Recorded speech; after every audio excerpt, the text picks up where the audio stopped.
I didn't say anything negative. I didn't say it was a bad job or it was something bad for him. I just said binman. So I don't know where they've all suddenly gotten up in arms about it and got all upset. I mean, a lot of people like to see all this rubbish, you know, and they think it's all like this stage, which it's not. It is unnecessary. We have a good fight. We've got a fight these two guys' styles will complement each other. It'll be an absolute complete war in the... Shocking development emerges around Fabio Wardley and Daniel Dubois after the chaotic press conference incident where tensions exploded between both fighters. Reports confirm Fabio Wardley has taken legal action and filed a $1 million lawsuit against Daniel Dubois following the alleged physical push during the confrontation in question today. I don't think that would be the real him. I think someone would have been in his ear and been like, right, you need to kind of bite back now. Getting back to it, and that's what they're all been trying to do, you know, because he's thinking if I can get this man angry, get this man mad, then he'll deviate from his game. Fabio Wardley explains that the situation is not finished and should not be misunderstood or exaggerated. He points out that people are misreading comparisons between him and Daniel Dubois, especially regarding power and performance. Wardley stresses that the discussion is still open and nothing should be judged as completely decided yet. It's not over. It's not great, but it's not over. I think that's the difference. I think that's where things are being missed in terms of when the comparisons are being made and between us and our power and whichever else. Look, I'm a stand-up person. I respect those that respect me and that show me respect and behave respectfully. From the interactions I've had with him on a number of occasions, it's not been that. So I don't mind a bit of back and forth, a bit of boxing. Like, the game's the game. I'm not fussed by that. It is what it is. But ultimately, there needs to be a level of respect there, and hold yourself properly, act properly in the right situations, and those things haven't been done. So no, there's not. Eddie Hearn explains that the legal action taken by Fabio Wardley is not about drama, but about consequences after what happened in the press conference. He suggests that ignoring the incident would allow the damage to stand without accountability, highlighting why the lawsuit against Daniel Dubois has become the chosen response in this situation. Some people say, oh, lawsuits, and I'm not into them. But what's the choice you got? You forget about it and the damage. Dave Coldwell describes how the situation escalated once physical contact happened between Daniel Dubois and Fabio Wardley. He explains that press conference tension is normal in boxing, but touching another fighter crosses a serious line. This moment is highlighted as the point where things moved beyond promotion and into real conflict. Everything that, because that's a little bit naughty. Because I know it's all, you know, fun and games at press conferences, but when you lay your hands on another man's face, whether there's an egg in it or not, you've laid your hands on his face, and that takes it. Frank Warren strongly dismisses the ongoing discussion around the controversy, insisting that the focus should remain on the boxing result. He argues that unnecessary attention is being placed on off-ring issues, while the defeat and outcome of the fight itself should be the final word in his view. Just total, unbelievable crap. And why this moron has brought this up, I do not know. I don't know where he's going with it. You know, he got beat fair and square. Fraser acknowledged that, and that's the end of it. Don Charles shuts down all pre-fight noise and focuses only on the upcoming fight night. He emphasizes that words hold no value compared to performance in the ring. He also highlights Daniel Dubois' record, pointing out that apart from Alexander Usyk, he has dominated every other opponent he has faced. I can say to all that, talk is cheap. I normally got a lot to say, but you know what? I choose to be silent today. I want to talk about today and what's going to happen on the 9th of May, and that's all. Talk is cheap. Daniel doesn't have to prove nothing. He's only ever lost to one man twice. Usyk. Fabio Wardley explains that respect is the key issue in his interactions with Daniel Dubois. He accepts verbal exchanges as part of boxing promotion, but stresses that behavior crossed a line. Wardley highlights that proper conduct is expected in professional settings and suggests that those standards were not maintained during their encounters. Look, I'm a stand-up person. I respect those that respect me and that show me respect and behave respectfully. From the interactions I've had with him on a number of occasions, it's not been that. So I don't mind a bit of back and forth, a bit of boxing. Like, the game's the game. I'm not fussed by that. It is what it is. But ultimately, there needs to be a level of respect there, and hold yourself properly, act properly in the right situations, and those things haven't been done. So, no, there's not.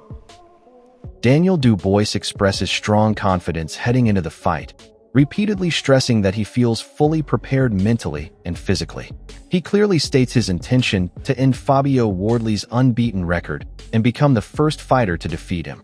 His mindset is focused on aggression, belief, and finishing the job on fight night without hesitation or fear of the challenge ahead. I'm full of confidence for this one, full of confidence, raring to go, and I've got to take his all. I'm going to be the first man to do it, and I'm just can't wait to go, man. Solomon Dubois shows strong family support and admiration for Daniel Dubois, highlighting pride in his boxing journey and achievements. He reflects on Daniel's progress and dedication over the years. He also gives a confident prediction that his brother will win by knockout, showing full belief in his power and ability to finish the fight decisively inside the ring. I look up to him a lot. I'm very proud of him, all the things he's achieved in life, and I think my brother will win, obviously. I think he'll win by knockout, to be fair. Spencer Oliver highlights that the key factor for Daniel Dubois is not physical strength, but mental preparation. He explains that confidence and belief will play a major role in his performance. The focus is placed on building the right mindset, suggesting that psychological strength will be just as important as physical ability in determining success on fight night. It's all about mindset. Dom recognises that it's not about the physicalities with Daniel Dubois. Never has been. Yeah. He's a big, strong guy, and if you get his mind right and he's that self-belief there, and that's what Dom will be working on with him. It's not many that should beat him ever. No. Fabio Wardley confidently predicts a knockout victory when asked about the fight outcome. He presents the stoppage as something expected rather than uncertain, focusing only on timing. Wardley suggests that the only question is when the knockout will happen, not if it will happen, reinforcing his belief in his power and finishing ability against Daniel Dubois. How does the fight go? Well, I think it's obvious to see that I'll knock him out. That's easiest to say. That's known. It's just whether I want to do it early or I want to do it late. Ade Oladipo reacts strongly to the intensity of the matchup, describing it as a brutal and high-level heavyweight clash. He admits changing his predictions multiple times, showing how evenly matched the fight appears. He acknowledges Fabio Wardley's punching power while also warning about the punishment he absorbs, calling it a dangerous stylistic matchup with genuine uncertainty in the outcome. Christ, man, that's just sensational. Honestly, that is just brutality at its best. I have picked against Fabio 2 or 3 times. I will never pick against him again. That being said, I picked it against Dubois a couple of times. I think it's 50-50, and this isn't fencing because I 51-49 Fabio. Fabio can crack, unlike any heavyweight I think right now in the division, but he takes a lot of punishment. We've seen it, and I don't think you can take that type of punishment early from Dubois. But it's a tremendous fight. And look, if it does happen, credit to both. Credit to Dubois.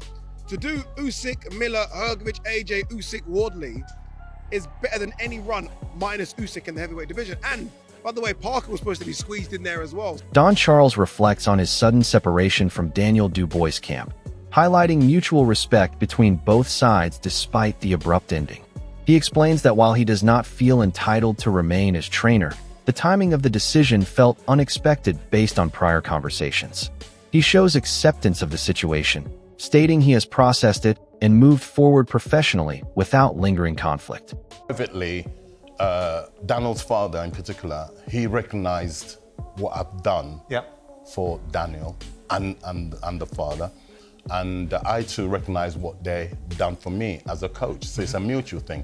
Like I said, it was a sudden ending, and that doesn't sit well with me in the way that it ended. I haven't got this entitlement that I must be Daniel Dubois' coach. No, fair enough. But the timing of it, when 48 hours prior to me being dismissed, sacked, the conversations I was having with Daniel's father didn't suggest. No, that's the only thing that doesn't sit well with me. But like I said, I've digested it, I've acknowledged it, accepted it, processed it, and I've accepted it, and life moves on. Carl Frock questions Daniel Dubois' mentality, suggesting uncertainty about his hunger when faced with elite opposition.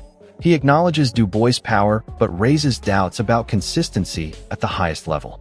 He also downplays Fabio Wardley's opposition history while still recognizing the danger of heavyweight punches, ultimately framing the fight as one where mentality could be the deciding factor.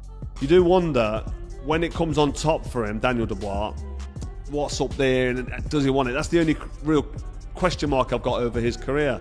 Obviously, losing to Usyk's no disgrace, but he's a massive puncher, big, hard hitter. And Fabio Wardley has never really been in there. You've got Justice Hooney, you've got Joseph Parker, you've got Fraser Clark. None of them are really bangers, are they? None of them can really punch hard for heavyweight. I'm sure if they hit you on the chin, it'd hurt.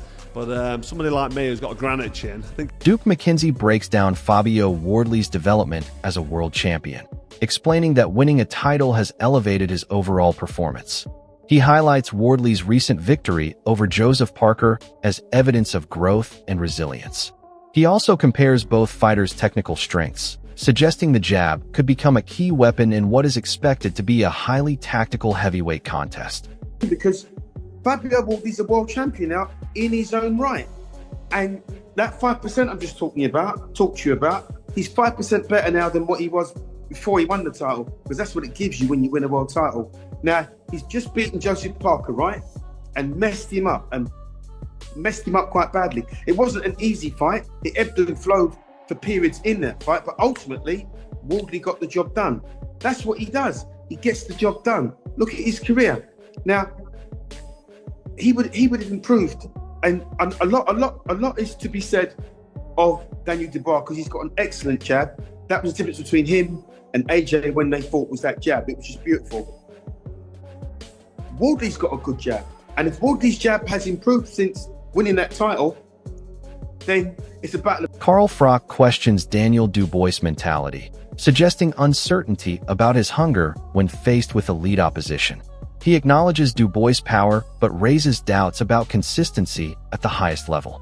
He also downplays Fabio Wardley's opposition history while still recognizing the danger of heavyweight punches, ultimately framing the fight as one where mentality could be the deciding factor.